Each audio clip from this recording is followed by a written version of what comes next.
নমস্কার বন্ধুরা, আশা করি আপনারা সবাই ভালো আছেন। তো আজকে যে ভিডিওটা বানাবো, যে ভিডিওটা আপনাদেরকে সামনে উপস্থাপনা করব, সে ভিডিওটা খুবই গুরুত্বপূর্ণ এবং আমাদের দৈনন্দিন জীবনে, আমাদের সমাজে এবং আমাদের আশপাশে আমরা প্রায় দেখতে পাই। সেটা হচ্ছে ক্যান্সার। কারুর না কারুর, কোথাও না কোথাও কেউ না কেউ এই রোগে আক্রান্ত হন এবং অবশ্যসাম্ভাবী পরিণতি হিসাবে আমরা অনেকেই তাদেরকে হারাই। তা আজকে আমরা বিষয়টা বোঝার চেষ্টা করব যে ক্যান্সার সম্পর্কে জানতে গেলে আমাকে এদেরকে জানতে হবে যে ক্যান্সার জিনিসটা কী এবং কীভাবে হয়। তবে বলার আগে একটা পজিটিভ কথা আপনাদেরকে শুনিয়ে রাখি। বর্তমানে রাশিয়া দাবি করছে তারা ক্যান্সারের ভ্যাকসিন আবিষ্কার করেছে এবং সেদিক থেকে তারা একটা আশার বাণী শোনাচ্ছে এবং সেই বিষয়টা আমি পরে আসবো সলিউশানে। এটা পজিটিভ খবর আছে এবং এটা শুনলে আপনারা খুবই আনন্দিত হবেন, যারা আর কি যাদের বাড়িতে বিভিন্ন ক্যান্সার আক্রান্ত পেশেন্ট আছে এবং যারা ক্যান্সার আক্রান্ত পেশেন্ট এটা নিয়ে প্রতিদিন লড়াই করে যাচ্ছেন, লড়ছেন, তাদের জন্য একটা পজিটিভ খবর আছে এবং সেই খবরটা আমি সবার লাস্টে আপনাদের কাছে উপস্থাপনা করব এবং এক্সপ্লেনও করে দেবো যেটা রাশিয়া কী বলতে চাইছে মেডিসিনটার ব্যাপারে এবং কী দাবি করতে চাইছে। তা সবার আগে আমাদের বুঝতে হবে ক্যান্সার জিনিসটা কী। ক্যান্সার জিনিসটা বুঝতে গেলে কিছু ছোট ছোট টার্ম আমাদেরকে জানতে হবে, যেটা ক্যান্সারের ক্ষেত্রে ব্যবহার করা হয়। যেমন আমরা যখন কোনো ক্যান্সার ডিপার্টমেন্টে যাই হসপিটালে, সেই ডিপার্টমেন্টটা কনসিডার করা যে অঙ্কোলজি ডিপার্টমেন্ট হিসেবে কনসিডার করা হয় এবং সেই টার্মগুলো কিছু কিছু টার্ম আছে, কার্সিনোজেন কিছু টার্ম আছে, সার্কোমা কিছু টার্ম আছে।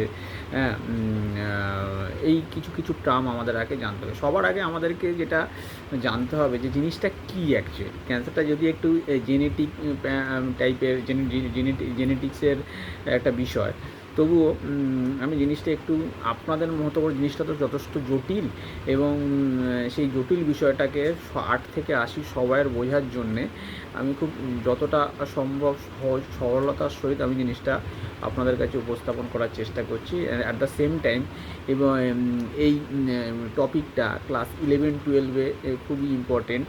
9-10-এ অল্প বিস্তর আছে, মেডিকেলে তো আছেই।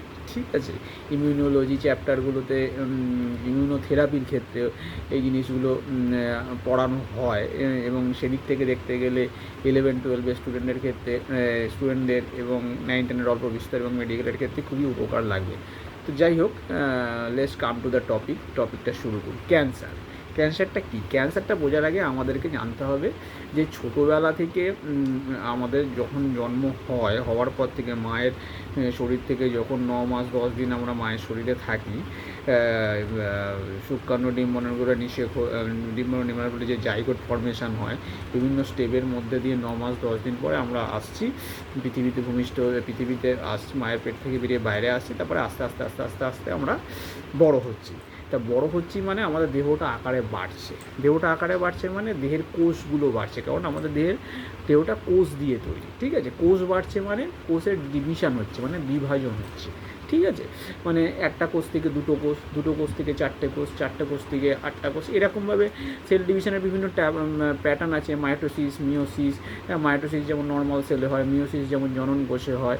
হ্যাঁ, এরকম বিভিন্ন ধরনের বিভাজন আছে। তার মধ্যে হচ্ছে গিয়ে মাইটোসিস বিভাজন একটা, সেটা হচ্ছে গিয়ে ওই একটা কোষ থেকে দুটো থেকে চারটে থেকে 8টা এরকমভাবে বাড়তে থাকে। তাহলে এবার ব্যাপারটা হলো, এটা হচ্ছে নর্মাল প্রসিডিওর, নর্মালি হচ্ছে জিনিসটা।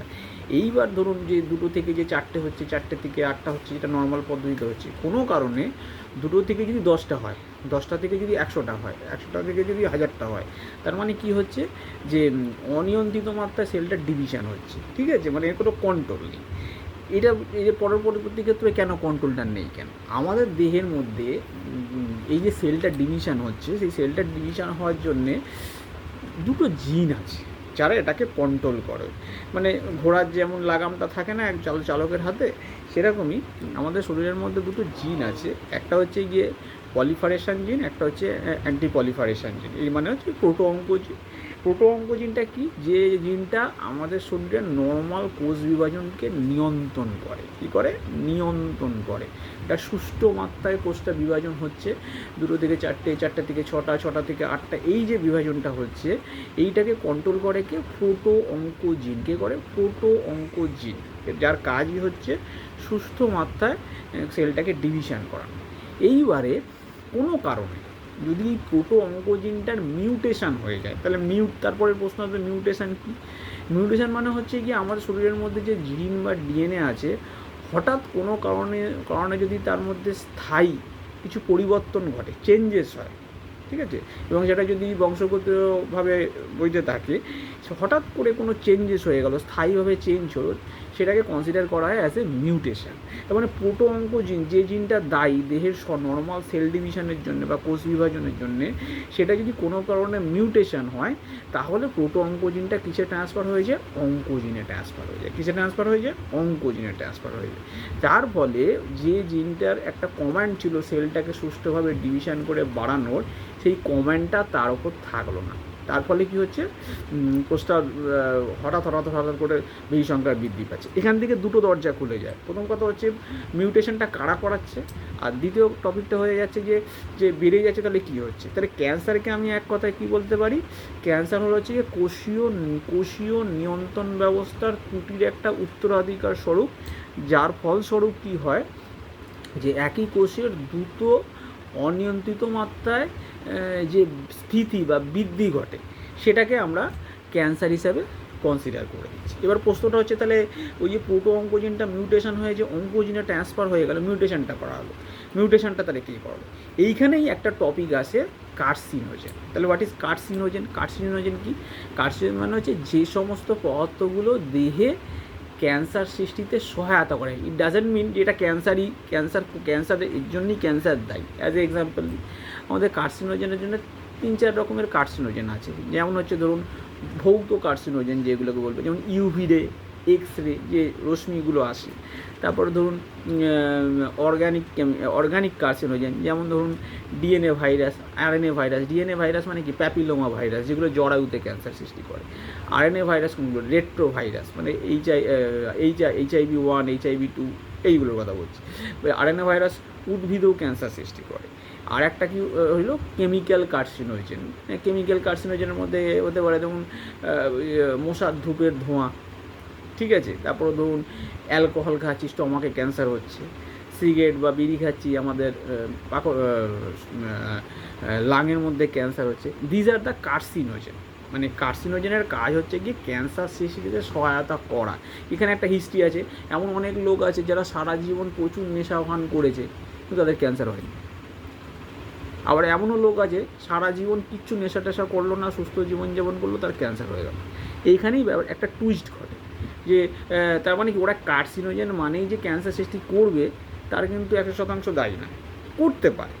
আবার এমন কিছু জিনিস আছে যাদের মধ্যে যারা হয়তো কোনো কার্সিনোজেন নেই, কার্সিনোজেনের সান্নিধ্যে আসেনি, তাদের ক্যান্সার হয়ে গেছে। এইবার আমি ওই টপিকটায় আসি। তাহলে ওই যে মিউটেশনগুলো, ওই জিনিসগুলো, যে ধরুন প্রচুর অতিরিক্ত অ্যালকোহল খাওয়ানোর ফলে এই প্রোটো অঙ্কোজিনটা মিউটেশনে অঙ্কোজিনে ট্রান্সফার হয়ে গেল। প্রচুর পরিমাণে বিড়ি সিগারেট খাওয়ার ফলে প্রোটো অঙ্কোজিনে ট্রান্সফার হয়ে গেল, লাং ক্যান্সার হয়ে গেল, মানে লাঙের কোষগুলোকে অনিয়ন্ত্রিতভাবে বিকৃত করলো, ঠিক আছে। অতিরিক্ত অ্যালকোহল খাওয়ার ফলে স্টমাকের মধ্যে যে সেলগুলো ডিভিশন করে যেসব প্রোটো অঙ্কোজিনগুলো, সেটা মিউটেশন হয়ে গিয়ে অঙ্কোজিনে ট্রান্সফার হলো, স্টমাকের সেলগুলো আস্তে আস্তে প্রয়োজনের তুলনায় বেড়ে গেল। এইভাবে আমরা সংক্ষিপ্তভাবে এটাকে আমরা বলতে পারি। এবার তাহলে প্রোটো অঙ্কোজিনটা কি, মিউটেশনটা কারা করাচ্ছে, কীভাবে করাচ্ছে, সেটা বললাম। এবার হচ্ছে গিয়ে যে প্রোটো অঙ্কোজিনটা যখন মিউটেশনের পরে অঙ্কোজিনে ট্রান্সফার হয়ে যায়, এই oncogene is responsible for the cancer. Oncogene তখন কী করে?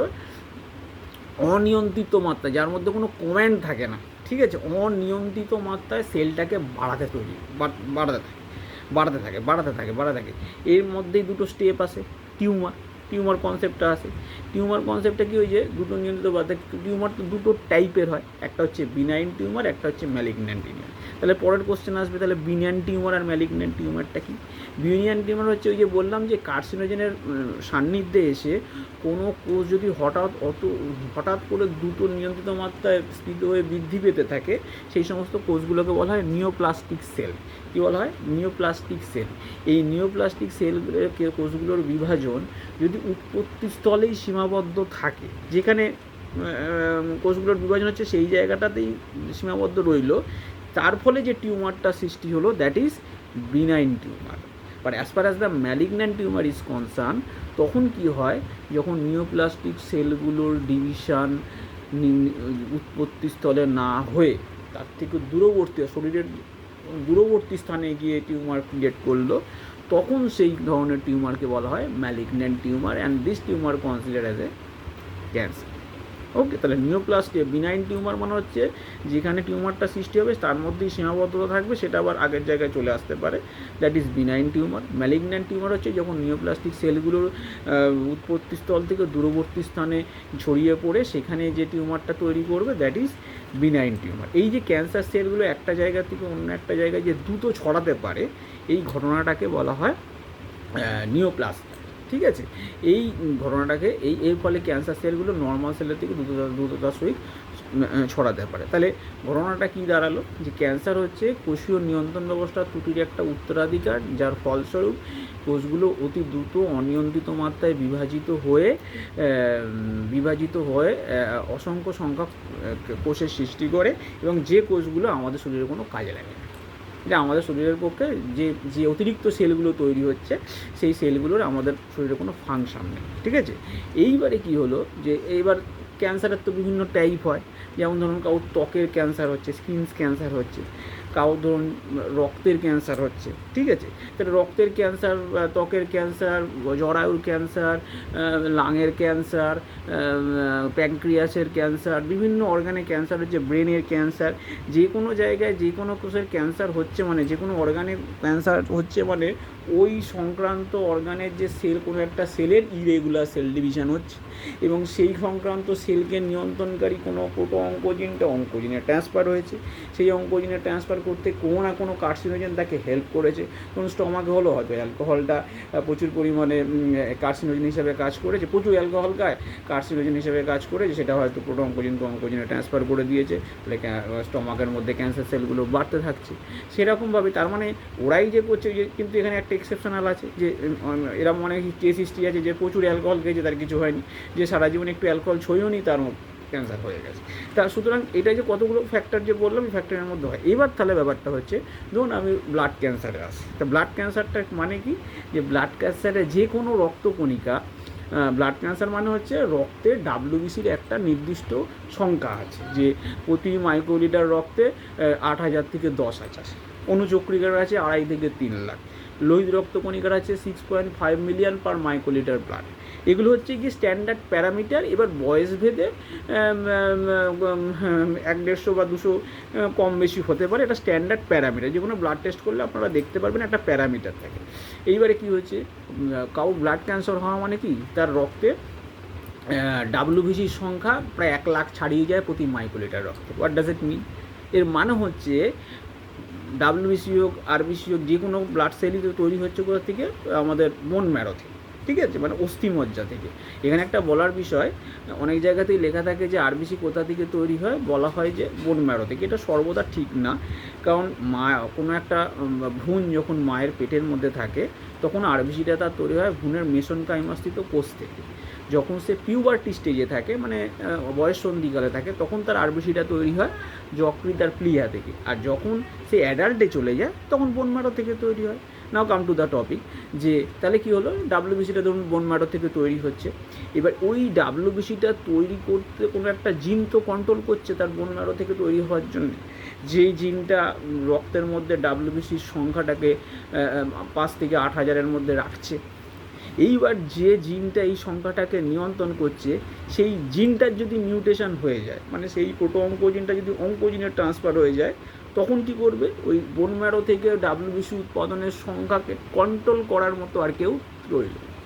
থাকলো না, তখন অনিয়ন্ত্রিত মাত্রায় প্রচুর পরিমাণে ডাব্লিউবিসি জেনারেট হতে থাকলো। এটাই বাড়তে বাড়তে বাড়তে 8,000 থেকে 10,000, 10,000 থেকে 20,000, 20,000 থেকে 30,000, এরকম করতে করতে সেটা প্রায় 1 লাখের বাইরে ছাড়িয়ে গেল। তখন আমরা সেটাকে কনসিডার করলাম অ্যাজ এ লিউকোমিয়া বা ব্লাড ক্যান্সার।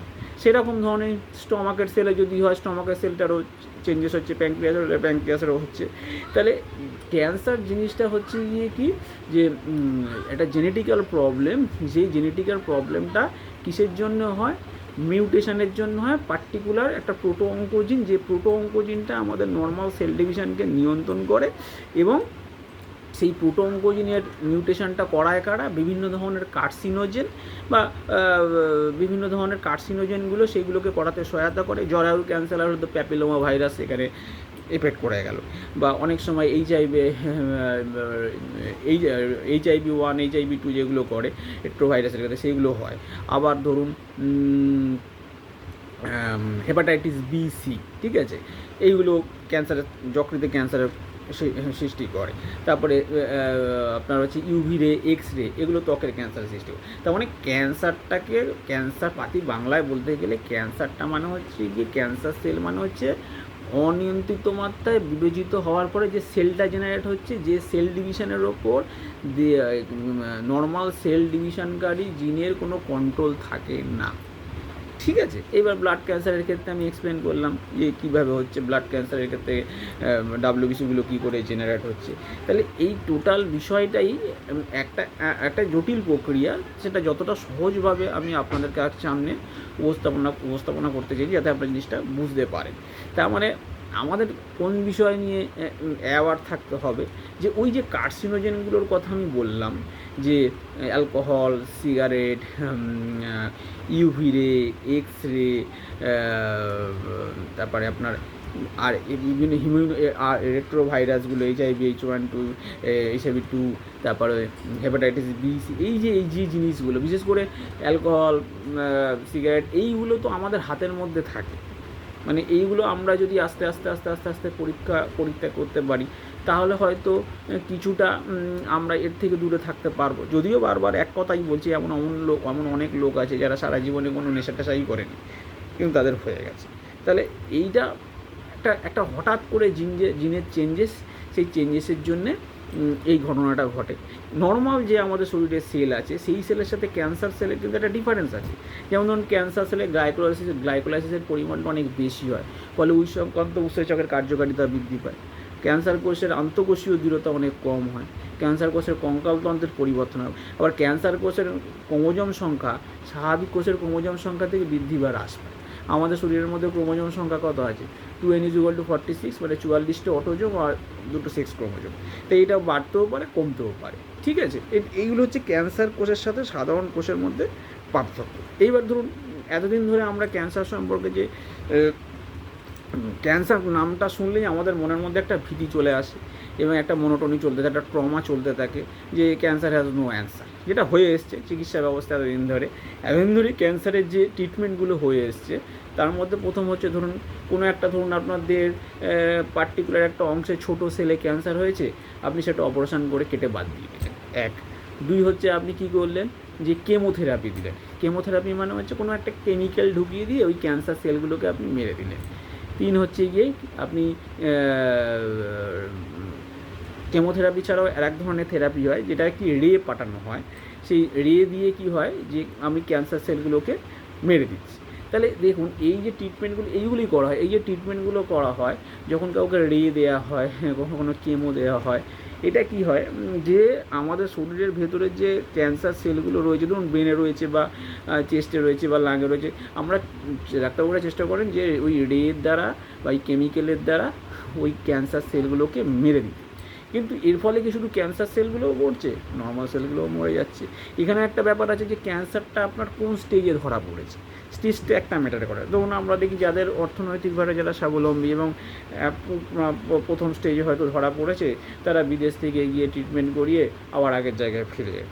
কিন্তু যাদের ক্ষেত্রে সেই অর্থনৈতিক সংগতিপূর্ণ নয় বা সেটাকে তারা পারমিট করতে পারছেন না, তারা আস্তে আস্তে ওই কেমো রে সমস্ত দিয়ে আলটিমেটলি তারা মৃত্যুমুখে পতিত হয়। তাহলে এতদিন ধরে যে হলো কি অপারেশন করে ছোটো এক দেহের কোনো একটা জায়গায় ক্যান্সার হলে সেটাকে অপারেশন করে কেটে বাদ দিয়ে দিল, বা কেমোথেরাপি করলো, বা বা কোনো ওষুধ দিয়ে সেটাকে মারার চেষ্টা করলো, কিন্তু এটা ফুল প্রুফ ট্রিটমেন্ট হতো না।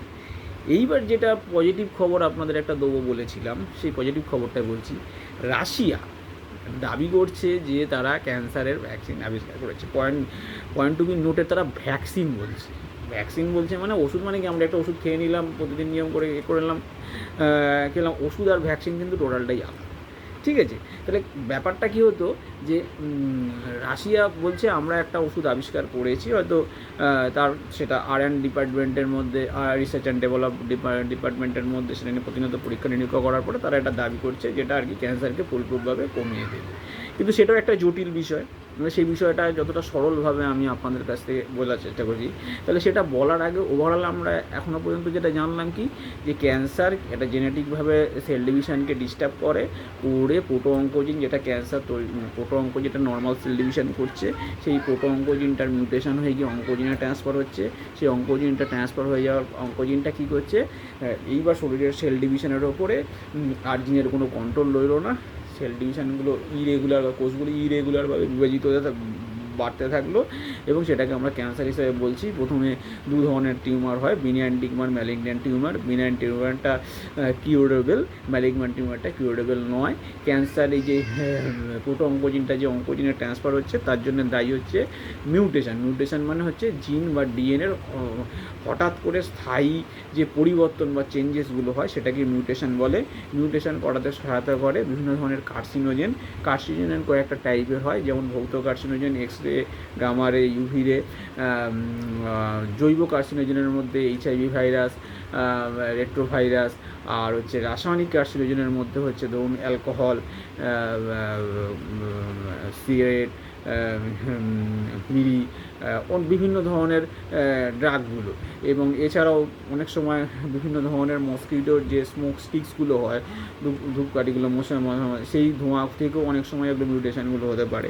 তা এইগুলো হওয়ার ফলে ক্যার্সিনোজেনগুলো এটা হেল্প করতে সহায়তা করে এই জিনিসটা হয়। এবং হওয়ার ফলে কি হয়, যে জিন আমাদের শরীরে যে অর্গানের যে সেলগুলোকে নির্দিষ্ট মাত্রায় বিভাজন হতে সহায়তা করছিল, ওই জিনের মিউটেশন হওয়ার পরে সেটা অঙ্কোজিনে ট্রান্সফার হয়ে পার্টিকুলার ওই সেলগুলোর ডিভিশনটা ইরেগুলার হয়ে যাচ্ছে, অনির্দিষ্ট মাত্রায় বৃদ্ধি পাচ্ছে। একটা সময় গিয়ে সেই, এবং যেগুলো বৃদ্ধি পাচ্ছে সেগুলো আমাদের শরীরের পক্ষে কোনো কাজে লাগে না। These are the cancer. এবং একটা সময় ট্রিটমেন্ট হতে ট্রিটমেন্টটা ঠিক পাওয়ার সময় শুরু না হলে লোকটা মৃত্যুমুখে পতিত হচ্ছে। এই অ্যাজ ইট ইজ, এটা হচ্ছে ক্যান্সার শুরু থেকে এই পর্যন্ত আমি বললাম। এবার now the topic of vaccine. Russia যে ভ্যাকসিনটা দাবি করছে যে আমরা একটা ভ্যাকসিন আবিষ্কার করেছি যেটা ক্যান্সার থেকে নিরাময় পেতে আমাদেরকে পজিটিভ একটা বার্তা দিয়েছে, এবং সেটা যারা ক্যান্সার নিয়ে এখন লড়াই করে যাচ্ছে তাদের পক্ষেও খুব সুখবর। তাহলে সেই জিনিসটা কী? আমাদের শরীরের মধ্যে একটা জিনিস আছে, সেটা হচ্ছে সিস্টেম আছে, সেটা হচ্ছে গিয়ে ইমিউনো সিস্টেম। মানে হচ্ছে বাংলায় যদি বলি সেটাকে অনাক্রমতা তন্ত্র বলে। সেটা কি? সেটা হচ্ছে ধরুন প্রতিনিয়ত আমাদের শরীরের মধ্যে বাইরে থেকে যে জীবাণুগুলো ঢুকছে সেগুলোকে আমরা বলি অ্যান্টিজেন। আর সেই অ্যান্টিজেনকে মারার জন্য আমাদের শরীর যে সৈনিকগুলোকে তৈরি করে তাকে বলে অ্যান্টিবডি। আর এই অ্যান্টিজেনকে মারার ক্ষমতাটাকে বলা হয় ইমিউনিটি বা অনাক্রমতা। যার শরীরের মধ্যে ইমিউনিটিটা যত বেশি হবে সে তত ভালো সুস্থ থাকবে, রোগ জীবাণু দিয়ে আক্রান্ত হবে না। ঠিক আছে, এটা হচ্ছে খুব সহজ ব্যাপার। তাহলে বাইরে থেকে যে জার্মটা আমাদের শরীরের মধ্যে ঢুকছে সেটা হচ্ছে অ্যান্টিজেন, যেটা, এবং আমার শরীরের মধ্যে যে জিনিস সৈন্যটা আছে সেটা হচ্ছে অ্যান্টিবডি। ওই অ্যান্টিজেনকে চিনে নিল, নিয়ে ওকে মেরে দিল। অ্যান্টিজেনের এই চিনে নিয়ে তাকে মেরে ফেলার এই যে ক্ষমতাটা তাকে বলে ইমিউনিটি। মাঝে মাঝে যখন আমরা অসুস্থ হয়ে যাই তখন কী হয়, তখন ওই বাইরে থেকে যে অ্যান্টিজেনটা ঢুকেছে সে অ্যান্টিজেন অ্যান্টিবডির মারপিটের সময় অ্যান্টিবডিটা মরে গেল, অ্যান্টিজেন জিতে গেল, তাই জন্য আমরা অসুস্থ হই। তখন আমরা বিভিন্ন সিমটম আসে, আমরা ডাক্তারের কাছে যাই, ডাক্তার সেই সিমটমটা দেখে তার প্রয়োজনীয় ওষুধ দেয়, মিনস আমাদের শরীরে অ্যান্টিবডি ঢোকায়, দিয়ে আবার সেই অ্যান্টিবডিটাকে ইনহ্যান্স করে আবার সেই জীবাণুটাকে মেরে দেয়, তখন আমরা আবার সুস্থ হয়ে যাই। এটা হচ্ছে নর্মাল ফিলোসফি, অ্যান্টিজেন, অ্যান্টিবডি আর ইমিউনিটি। এইবার তাহলে আমাদের শরীরের মধ্যে ক্যান্সার হওয়ার পরে কী বললাম, যে ইরেগুলার সেল ডিভিশন হচ্ছে, প্রচুর পরিমাণে কোষের সংখ্যা বৃদ্ধি পাচ্ছে যেগুলোকে ক্যান্সার সেল। তা ক্যান্সার সেল তো বাড়ছে, আমাদের শরীরের মধ্যেও অ্যান্টিবডি রয়েছে, কিন্তু আমাদের শরীরের মধ্যে যে অ্যান্টিবডি রয়েছে, it don't have the ability to recognise that, যে সেটা আমাদের শরীর পক্ষে ক্ষতিকারক সেল। বুঝতে পারলাম? তার মানে কী হলো, যে আমাদের শরীরের মধ্যেও ইমিউনিটি আছে, অ্যান্টিবডি আছে, আমাদের শরীরে থাকা সত্ত্বেও ক্যান্সার সেল জেনারেট হচ্ছে, কিন্তু আমাদের শরীরের মধ্যে যে অ্যান্টিবডি বা ইমিউনিটিটা রয়েছে তার পক্ষে এটা রিকগনাইজ করা সম্ভব হয় না, যে নতুন নতুন যে সেলগুলো, ক্যান্সার সেলগুলো তৈরি হচ্ছে, সেইটা আমাদের শরীরের পক্ষে ক্ষতিকারক। এইখানেই রাশিয়া কী করলো, এমন একটা ওষুধ ভ্যাকসিন আবিষ্কার করলো, যে ভ্যাকসিনটা কী করবে, যে ভ্যাকসিনটা আমাদের শরীরে ইনজেক্ট করার পরে দুটো কাজ করবে, ঠিক আছে? বাই দ্য ওয়ে, যে ভ্যাকসিনটা আবিষ্কার করেছে সেটা অ্যাকচুয়ালি কি জানেন? সেটা হচ্ছে mRNA।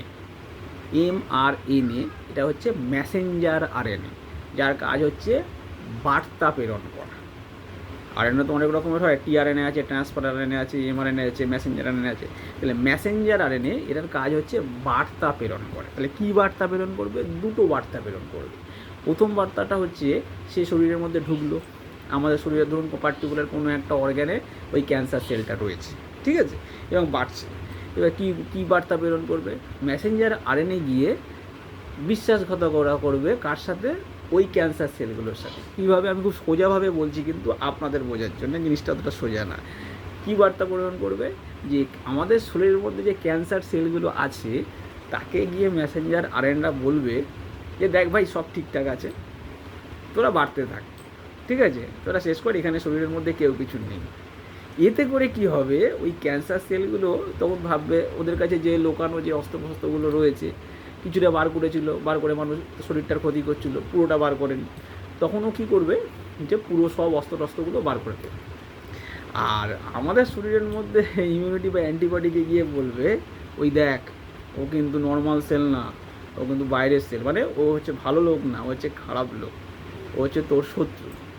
ও তখন কি করবে, ওই আমাদের শরীরের মধ্যে যে অ্যান্টিবডিটা রয়েছে সে কী করবে, সে গিয়ে ওই ক্যান্সার সেলগুলোকে তখন আইডেন্টিফাই করতে পারবে যে এ ঘরের লোক না, যেটা আগে পারতো না, যেটা আগে করতে পারতো না, যে এটা আমাদের শরীরের সেল না, বাইরের সেল, এইটাকে আইডেন্টিফাই করতে পারতো না।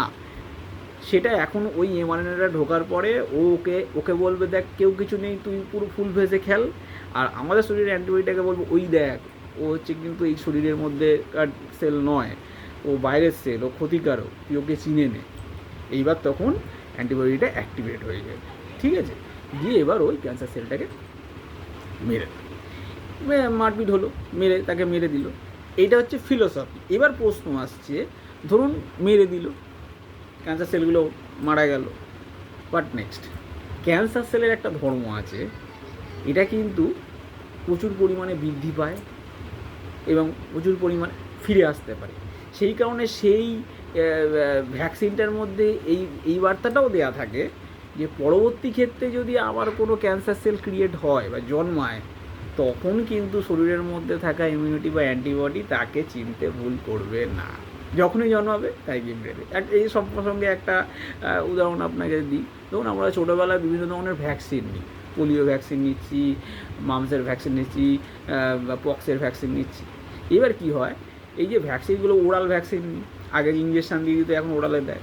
ওর মধ্যে কী থাকতো, ওর মধ্যে যে এমআরএনএ বা ডিএনএ যেটা থাকতো, সেটা কী হতো, উপস্থিত আমাদের শরীরে প্রত্যেকটা মানুষের জীবনে একবার না একবার পক্স হবে, কারোর দুবারও হয়।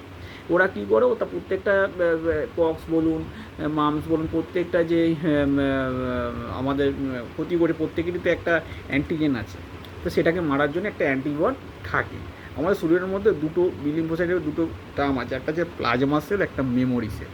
মেমোরি সেল মানে মেমোরি, যেমন আমাদের সিপিইউর মধ্যে হার্ড ডিস্ক থাকে, মেমোরি থাকে, তাকে সেখানে যদি আপনি কিছু ডাউনলোড করে দেন বা কিছু লোড করে দেন, সেটা সবসময় থেকে যায় যতদিন না আপনি হার্ড ডিস্কটাকে নষ্ট করছেন। এবার যখনই আপনি দেখতে চাইবেন পার্টিকুলার কোনো একটা ফোল্ডারে গিয়ে, ড্রাইভে গিয়ে, সেখান থেকে আপনি একটা ফাইল থেকে খুলে বার করতে পারছেন। এবার ভাবুন, ছোটোবেলায় যখন আপনাকে কোনো পোলিও ভ্যাকসিনের টিকা দিয়েছে বা পক্সের টিকা দিয়েছে, আপনি ধরুন যখন ক্লাস 8-এ পড়েন, তখন 10-এ পড়েন, তখন একবার আপনার পক্স বলো তো, তখন আপনি টিকা দিয়ে বা ছোটোবেলায় টিকা দিয়েছিল বা বড় টিকা দিয়ে সেই পক্সের জামটাকে মেরে দিলেন। এবার ধরুন আপনি কলেজে পড়ছেন, সেই সময় আপনার আবার পক্স, হতেই পারে, অনেকেরই হয়।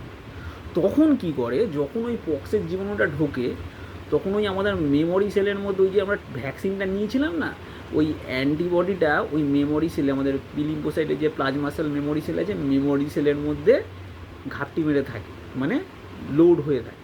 যে মুহূর্তে এই অ্যান্টিবডিটা পক্সের অ্যান্টিজেনটা শরীরের মধ্যে প্রবেশ করলো, সঙ্গে সঙ্গে ওই অ্যান্টিবডিটা ওই মেমোরি সেলও অ্যাক্টিভেট হয়ে গেল, ও এসে গিয়ে টুক করে ওকে মেরে দিল, সুস্থ হয়ে গেল। As simple as that. তাহলে এমআরএনএটা কী করবে? এমআরএনএটা যে ভ্যাকসিনটা আবিষ্কার করেছে রাশিয়া, এমআরএনএটা কী করবে? দুটো কাজ করবে। শরীরের মধ্যে যে ক্যান্সার সেলগুলো আছে তাদেরকে বলবে, দেখ কেউ নেই, তোরা ফুল ফেজে খেল। ওরা কিছু অস্ত্র বার করেছিল, আগে অল্প অল্প অস্ত্র বার করে মানুষকে ক্ষতি করছিল, এখন ফুল ফেজে অস্ত্র বার করে মানুষের আরও ক্ষতি করতে চাইবে। আর সেম টাইমে ও আবার আমাদের শরীরের ভেতরে যে অ্যান্টিবডি বা ইমিউনিটিগুলো আছে তাদেরকে গিয়ে বলবে, ওই দেখ দেখেছিস তো, ও কিন্তু আমাদের শরীরের বাসিন্দা নয়, ও বাইরে থেকে এসছে, তোর আমাদের শরীরের ক্ষতি চায় বা তোর ক্ষতি চায়, তোকে চিনে নে। এইবার অ্যান্টিবডি তাকে আইডেন্টিফাই করে ফেললো, করার পরে তাকে গিয়ে মেরে ফেললো। এবার পরবর্তী প্রশ্ন, পরে যদি আবার ক্যান্সার সেল তৈরি হয় বা আসতে চায়, তখন কী করবে? তখন কী করবে না, ওই যে বললাম যে মেমোরি সেলের মধ্যে সে অ্যাক্টিভেট হয়ে এবার তো রিকগনাইজ করে নিয়েছে যে ভাই ও তো আমাদের শরীরের লোক না, ওকে তো এখানে রাখা যাবে না, চল মেরে ফেল। এই বার্তাটা, এই ওষুধটা, এই ভ্যাকসিনটা রাশিয়া আবিষ্কার করেছে এবং আরডি ডিপার্টমেন্টের নিয়ে গবেষণা চলেছে, পেপারপত্র হয়েছে, তারা দাবি করছে। এইটা হচ্ছে এই বার্তাটা আসার পরে সারা পৃথিবী বা সারা বিশ্ব এই দিকে তাকিয়ে রয়েছে, যদি এই ওষুধটা চলে আসে এবং আমাদের সরকার যদি এটাকে বিনামূল্যে সাধারণ মানুষের কাছে সামনে নিয়ে আসে, তাহলে এর থেকে মানবজাতির পক্ষে আশীর্বাদ আর কিছু হবে না। এই পজিটিভ নিউজটা দিয়ে আজকের ভিডিওটা শেষ করব। আশা করবি আপনাদের এই ভিডিওটা খুব ভালো লেগেছে, এবং যদি ভালো লেগে থাকে তাহলে দয়া করে আমার ইউটিউব চ্যানেলটা সাবস্ক্রাইব করবেন এবং লাইক শেয়ার কমেন্ট করবেন। ফেসবুকেও ভিডিওটা দেওয়া হবে, এবং at the same time medical student এবং 11-12 স্টুডেন্ট, বিশেষ করে ইমিউনোলজি চ্যাপ্টার এবং সেল ডিভিশন চ্যাপ্টার, ক্যান্সার, সেই টপিকটা নিয়ে কিন্তু যে ডিটেলস আলোচনা করলাম। এতদিন ধরে আমরা কেমোথেরাপি এবং অপারেশান এইগুলো ট্রিটমেন্ট হিসাবে দেখতাম, কিন্তু এখন কিন্তু একটা দরজা খুলছে, এবং আশা করি যত দ্রুত সম্ভব ভালো সংবাদটা আসুক এবং সাধারণ মানুষ এই ওষুধটা পান, এবং তার থেকে যারা ক্যান্সার পেশেন্ট, যারা ক্যান্সার নিয়ে লড়ছেন, তাদের পক্ষে খুবই ভালো একটা খবর।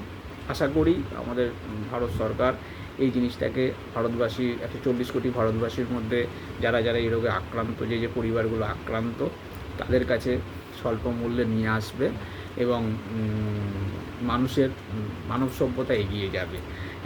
এই পজিটিভ ভাইবটা নিয়েই আজকের ভিডিওটা শেষ করব, এবং ভিডিওটা ভালো লাগলে আবারও বলছি, দয়া করে লাইক শেয়ার কমেন্ট করে দেবেন, এবং স্টুডেন্টদের জন্য এটা খুব একটা ভালো ভিডিও হতে যাচ্ছে।